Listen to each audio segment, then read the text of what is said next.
Spoilers ahead for Fight Club.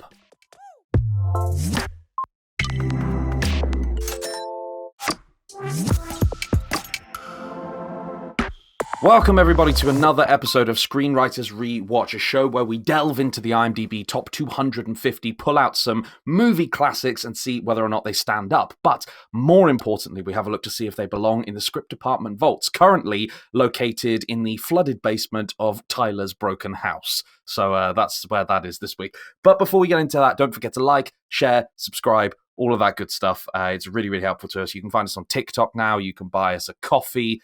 In the description, it's just everywhere, and it's very late where I am at the moment, so a coffee would be very much appreciated. Thanks for that. Today, I'm joined by Caleb as we pretentiously narrate our every move, write down haikus, punch each other in the face because of IKEA, apparently. Today, screenwriters are here to re-watch Fight Club. I might have given away some of my thoughts on that. But Caleb, it's a bit of a nightmare because this is going to be a bit of a short episode, isn't it? Because we can't talk about it. You know, what are we going to do? Oh man, I didn't even think about that. I was going to say I am Jack's co-host or something of the sort, but yeah, I like that a lot. Jesus, what are you bringing to this one? What do you bring? What's your relationship with Fight Club previously, and what are you bringing to this rewatch? So I think this I came to this movie around the awakening of my movie love, as a lot of people do, and a lot of men. I don't know if it was the same for you over there, but a lot of people my age here went through, this was 99. So as 10 year, the 10-year anniversary kind of kicked in, and it kind of got a whole new revival of just love. And so I was kind of thrust into that a little bit, probably on the back end, to where, I watched it and I was like, oh my gosh, yeah. This is so it's so meta. It's the twist, it was all about twists back then, the Christopher Nolan twist, so much. And so yeah, that's my past with this. I think my taste has grown beyond this blowing my mind. Yeah, sure. I love David Fincher. I think he still does some great stuff here, but this movie's not as smart as it thinks it is, or Yeah. I will say that it is viewing it as a more mature person as a satire is even funnier. Oh yeah. So I think on my first viewing, and I think this was a lot of, maybe even to the book, this kind of comes off I call it, I compare it to The Wolf of Wall Street, where it has a vast audience that misunderstands what it's critiquing and saying, to where it's almost glorified. And I don't think that it really is trying to do that. The authors of this are not trying to do that. I haven't figured out as much here on this movie because I haven't watched this movie in a couple of years. So sure. Yeah. But I think that a lot of the people, the young men who watched this in my time, and including me, misunderstand what it's saying. I think and take bits and pieces, Totally. So yeah. What about you? Let's hear it. Yeah, man. So to start with, I saw this at university when I first when I was training to be an actor at the time. And this was given to us as a case study, and I think it absolutely stands up as a case study for performance. There's a lot going on here. Oh, yeah. That's really, really, really, really great.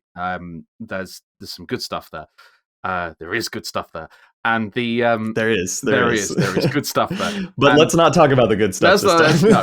Yeah, I came to it that way, and I loved it. I thought it was just so riveting. What an amazing art piece, and, all this, that, and the other. But I mean, I'm going to stop dancing around it. This was a slog for me. this time around. Really? Like, yeah, this That was a bad? slog. Honestly, I walked into this with a bit of eye rolling already going on, because I was thinking about it, and I was thinking to myself, oh, I really enjoyed this. And then I actually thought about, I was on a train, I think, I can't remember, and I was thinking about what the movie was, and kind of thinking about when I watched it before, and I thought, oh yeah, there's that voiceover bit. Oh yeah, that thing about IKEA. Oh no. Oh god, and they punch each other a lot, don't they? You know, I find violence pretty tedious at the best of times. Like, if it's not highly stylized, and it's not kind of really, if it's not doing something, I find it pretty tedious. And in this situation, I found this really tedious, especially like hyped up with the amount of testosterone knocking around. Like, there's I like Fincher very much, and I think this is, and I can see this is a really well made movie. You know, it's dingy, the grading's really impressive, the editing's great. You know, they've got this like you say, there's these brilliant meta elements. The fact that they come back to the idea that he's splicing in the pornography, and you see flashes of him and things like that. All of that stuff is great, and I think it works. And as structurally, there's some interesting stuff. It's just pretentious, man. It's just so pretentious, and it thinks it, and like you say, it thinks it's the smartest movie in the room, and I think that's the problem, is that like it is Brad Pitt's character and his performance as Tyler is this kind of self-aware, pretentious kind of asshole, basically, and I think that the problem is that the movie's putting that across, and it's showing this guy, kind of, you're not meant to like him, but it's winking at you the whole time, going, oh, he's pretty great though, isn't he? And that's the thing. Like, what it's with one hand saying this guy's a dick, and on the other hand it's going, Brad Pitt though is pretty cool. Like, and I just think it was a slog. It did not do a lot for me, this movie. Do you have defense of it, or are we in large agreement? A defense of the dark arts? I don't know why. I've been watching Harry Potter. I like it, yeah. We'll do that one day. I'd much rather sit down and watch that. Yeah. I wouldn't say I have a defense for it. I think I have a comparison. Okay. And let's compare it to, because 99, we're talking about 1999. Sure, yeah. When this came out. The big Matrix year, came out as well. Mm-hmm. So you have The Matrix, which I think it transcends time to me. I think it's one of the most rewatchable movies. It's perfect. And yes, it's still a product of its time with the turn of the century, but it does have philosophical themes, and just themes that transcend that, whereas this feels just like a product of its time. And I think that pretentiousness weighs into it, where it's like, hey, about movies, like, I'm going to show you a little bit of the inside of this. Like, this is a cigarette burn. And everyone edits now. Like, everyone can edit videos. Everyone knows about movies. Everyone's making movies now, So like, I think that even just that, we've evolved from where this is smart humor or smart filmmaking, and so I think that's kind of where this hurts it, because I think in 99, I think it was, even whenever I came to it, before you've matured as a viewer, you're like, oh wow, this is really smart. Like, this is, and then it's a twist, and he's pretentiously editing or narrating his every move, his movie, yeah. Like it still makes me chuckle, but makes me chuckle and roll my eyes is whenever it's like the it's probably the best pretentious line, but whenever it's the twist happens and it's like, please return your chairs to the Yeah, yeah, upright and locked position. yeah, That's like a funny, like little like it's not, to me, it's not too, I don't know. It feels playful with itself yeah. instead of like I like happy with itself, Yeah, you know. I think it improves the second half of it when you get into the whole business of the kind of organized terrorist cells and things like that. There is something a bit more interesting going on there then, and I think it does go somewhere interesting, and it shows the kind of how it can inflate and things can get away from you. And Edward Norton's character, I think, is like, I mean, it really does get away from them, but like Edward Norton's character, I think, he shows real regret, and I think that it does work there. But the whole business of how big it gets, I think this movie undercuts itself because it goes too far. Like, it just goes way too far. What do you every corner he's turning, he's got like he's there are like chefs. They're like, sir, and he walks around a corner and they're like, sir, and it's like, this is ridiculous. Like, and it goes from being what feels like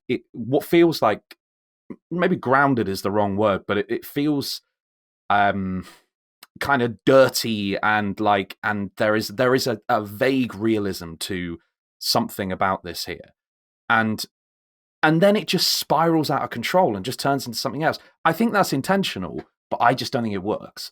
And I think that's the thing for me, is that I think, and I can understand a world in which it does work. I just don't get it. I think I just don't get it, you know? You know, I wonder if, so I think what you were getting at there is Tyler Durden is revealed to be imaginary, however you want to put it. That's your one, like, suspension of disbelief. But then you have, now the whole world is involved in Fight Club and he can't get away from it. That's your second, and like both of those are huge. Like, I have to like give my disbelief over fully both times to that. So I wonder if that's kind of what you were feeling there, of like, okay, well, Tyler is imaginary, but then also this happened. So it's now like elevated this like kind of somewhat realistic story to a full-on fantasy. Yeah, I think that's exactly what it is. I think we're being asked to believe a little bit too much as part of it. Like the fact that, so let's talk about the twist. The Yeah. twist is kind of a big selling point of this movie, and it's the thing that I think keeps it in the public consciousness and in the public domain. It's quite clear that it's what's happening on a rewatch, and there's a lot of very unsubtle hints going in there. I don't remember whether I knew about the twist when I first watched it. I don't remember if I was caught out or not, which I suspect probably means I wasn't, because I feel like I'd remember going, "Oh my god," but I don't remember that, so I think I probably wasn't. I think I probably did guess it, because it's not. Again, this is the thing. I think it thinks it's a smarter twist than it actually is, and I think the movie thinks it's being cleverer about the way it's delivering those twists and turns, than it actually is. It's, to my mind, it is fun. It is fun knowing what's coming, and watching how the dialogue kind of navigates around these things, and plays with it, and things like that. I that is fun, but I don't know that it's enough.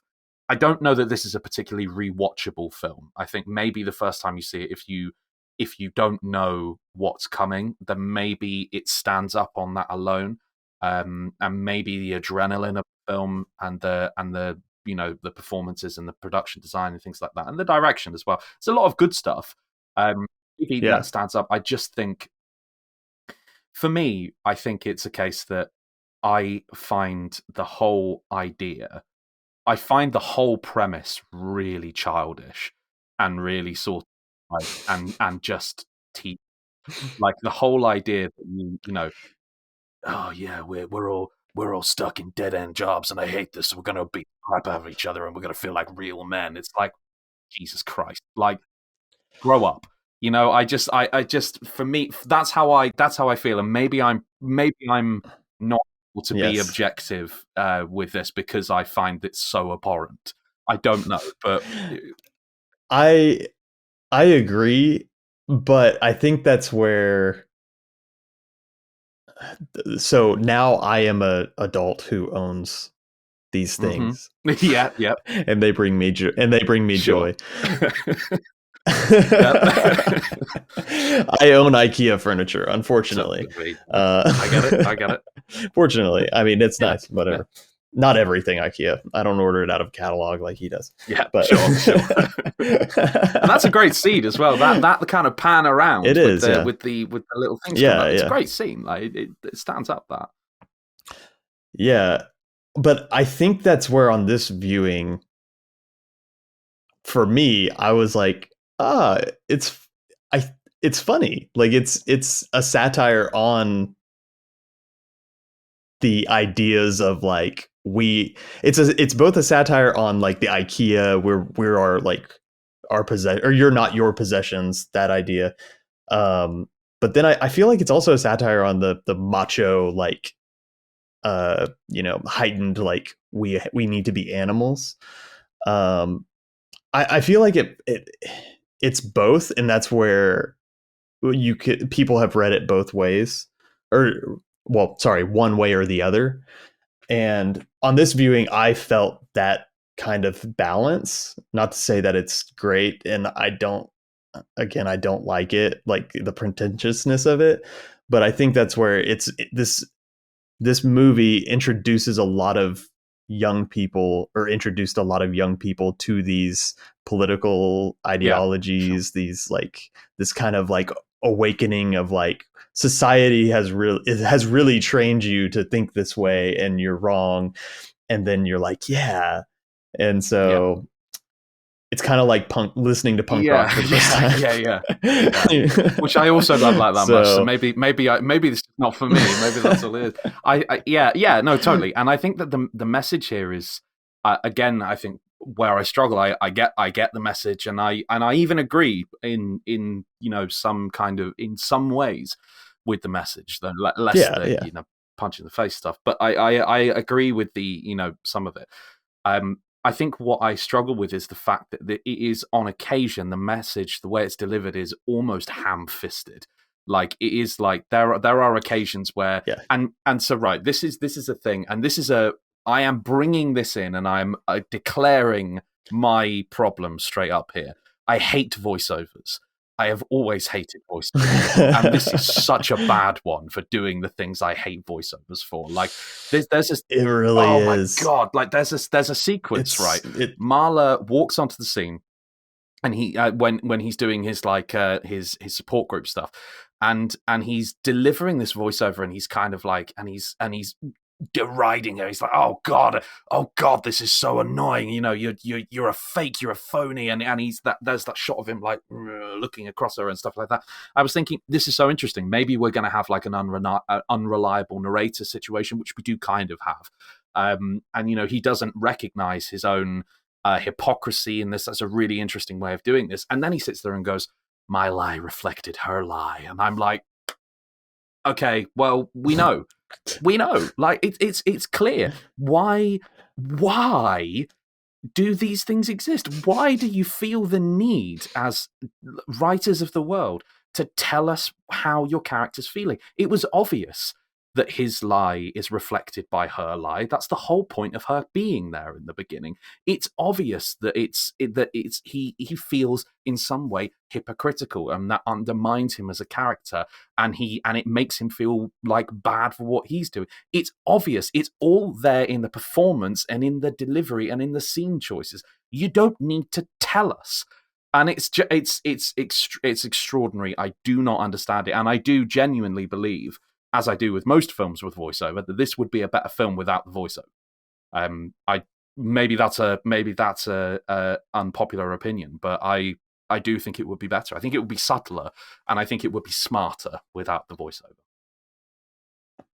Yeah, no, I would agree, and I think because I think that a big part of what people fondly remember this movie for is the voiceover, and I think that that's what doesn't hold up because we have, and I don't know if this is a problem because this was, dare I say, one of the first ones to kind of do this sort of meta cheeky like humor, um, and so maybe it's, you know, it was kind of groundbreaking in that, and so now it doesn't hold up because we've moved past that. We've had this, and there's movies that have come and gone and done it better, and now, I mean, if a movie comes out and does this, you know, it's kind of not gonna go over well because it's like, okay, we've seen that, like, because it's not really great substance. um, and so yeah, so I wonder if that's why this movie doesn't hold up, where it can stand, you know, in its kind of isolated time period, uh, because you can look at it and you can look at like even just down to the fact of like, all right, we're gonna blow up these buildings and that's gone. Yeah. To quote Harrison Ford, that's not how the Force works. Yeah, exactly. Exactly. Even in '99, that's not how the Force works. Yeah, Oh exactly. man, yeah. Yeah, yeah. But that, I And suppose that, so, you know, that is that satire, I suppose, in itself, and it maybe it shows the, if you want to do a really artsy look at it, maybe that shows the shallowness of the ideal that they're trying to find. Maybe what they're doing is trying to escape the shallow materialism of modern life. Actually, what they find is that the kind of the caveman beating the chest, we're going to destroy all debt by blowing up buildings and doing all this stuff, is actually equally as shallow, and ill thought out. yeah, Maybe that's there. I think, I don't know if that's there, or if we're trying to find it there. I'm not sure. I I would say it is because my argument there would be for the, you know, if Act One is uh thesis and Act Two is antithesis, and then your third act is synthesis. I think that fits. You know, like you have your static living of, you know, just buying things to survive, and they don't like, that's what you think makes you happy, and then you go the full opposite to just animal. And then you know, you go too far, which was what I think is hilarious about once the point where Tyler Durden goes away, and it's Edward Norton running around down to his boxers. Like that's a funny beat for me. And so like I think that like that's where, you know, the synthesis of Act Three is summed up in Edward Norton saying, "You met me in a weird time in my Yeah, life," yeah. which is kind It's of a nice, like a meta yeah, on.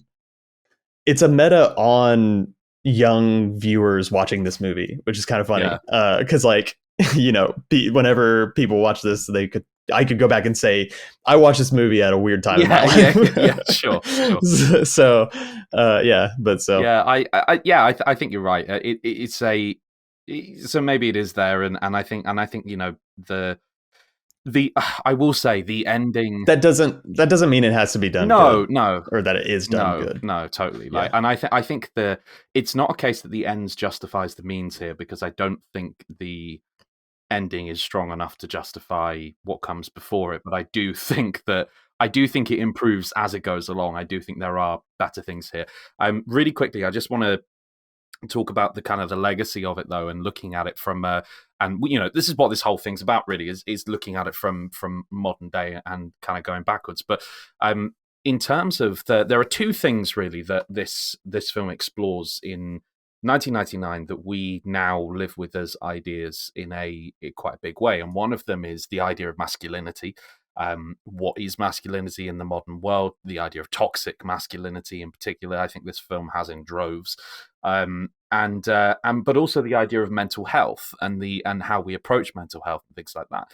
you have the support groups at the beginning are kind of a butt of a joke. The Edward Norton's character crying into Meatloaf's boobs is it's not aged well as an idea, because it's just like, oh man, that's just this poor guy is just trying to heal here, and we're kind of laughing at that. That for me, I struggle with that a little bit. I thought, oh, that's a shame. I feel bad for that guy. Yeah, and that's where I think that we have glorified this a little bit wrongly, because he's not a good guy. Edward Norton's not a good guy, even in his without Tyler Durden doing that. He's the and I don't remember if they say it, but he's the tourist of like the sorrow tourist, or however they put it. So yeah, he's exploiting these people. And so I don't know if do you think that it isn't aware that it's making that the joke? No, I think it's and saying he's good. Yeah, no, I think it's definitely saying this guy isn't a good guy. I just don't think it takes the I just don't think it's necessary. I think it's one of these things that I don't think you need to go there. And I think that the exploration of mental health within this, even though it is literally a film about somebody having a breakdown and literally whose personality is splitting in half, I don't think the exploration of that is done in a way that's in any way sort of, I don't think it's interested in it. And I think that's what I find interesting about that, is that it is a film about a mental health problem and contains and discusses multiple mental health issues within it, and yet just doesn't feel particularly interested in actually doing that in any kind of meaningful way. It feels more interested in punching people in the face and laughing at this guy who's got boobs.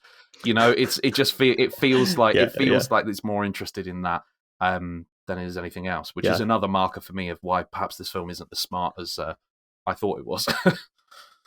Yeah. Well, and it definitely uses it as a gimmick, and only in support of the twist, not of the subject itself. No, I would agree with that. Yeah, it's I don't know. I mean, look. Go on. Sorry. No, well, it's also interesting. Like, I don't know if you've seen this is where like I feel conflicted, but the writer, the novel, or the author of the novel, you should look up a picture of him. He's he's not like Brad Pitt or anything. So like that's where I'm like interested in, and I haven't done research or anything or looked up interviews about him, but there's he doesn't look like a toxic masculine person. So that's where I find this kind of interesting. And if you really want to enrage yourself, you should read Fight Club 2, the comic. Oh, because it's even more self-indulgent. I don't know that I can do that. I don't know that I can take it. Yeah, it's interesting. All right, okay, I may, because it's meta on comics and reading, and not in a way that's from what I remember, fun. Okay. Like, it's just kind of like, okay, I'm just confused, and you're just what? So all right, that's fair. I may come around to that one. I mean, look, this is I'm going to ask this question. I think for the first time, I know which way we're going to land on this, and not in a way that we usually do. Caleb, does this belong in the script department vaults in the flooded basement of Tyler's house? I no.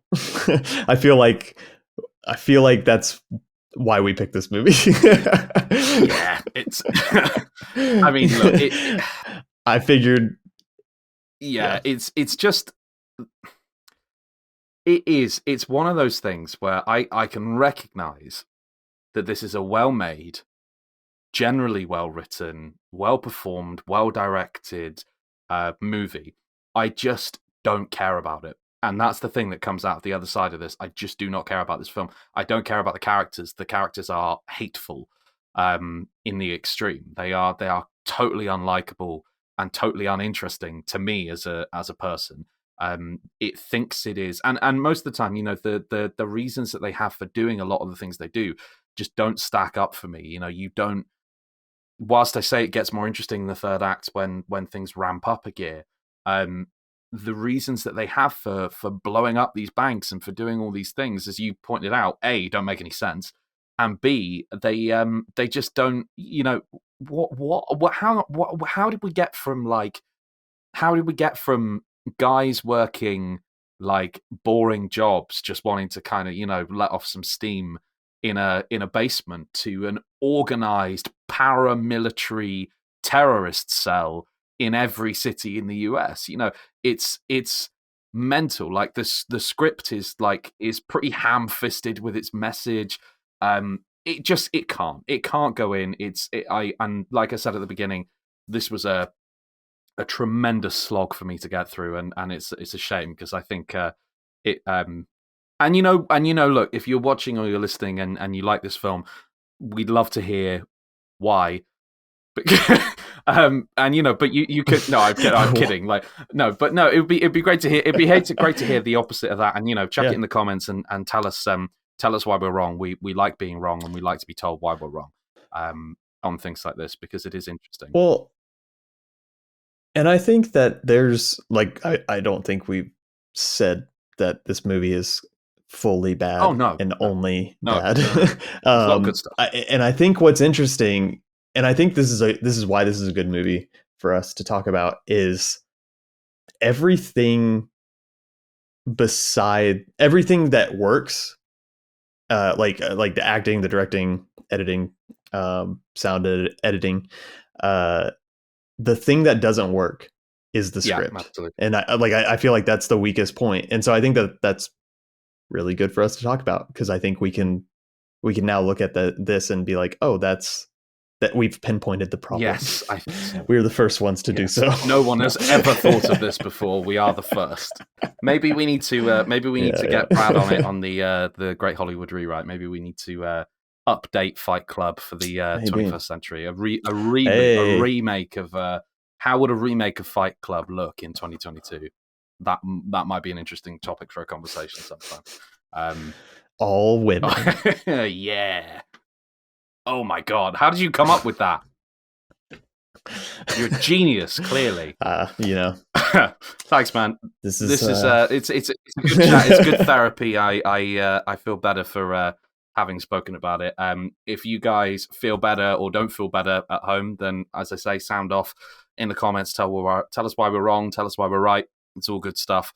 And you can catch lots of other episodes of Screenwriters Rewatch across all of the places you will find podcasts and things. We have a bunch of them, so go check them out as well.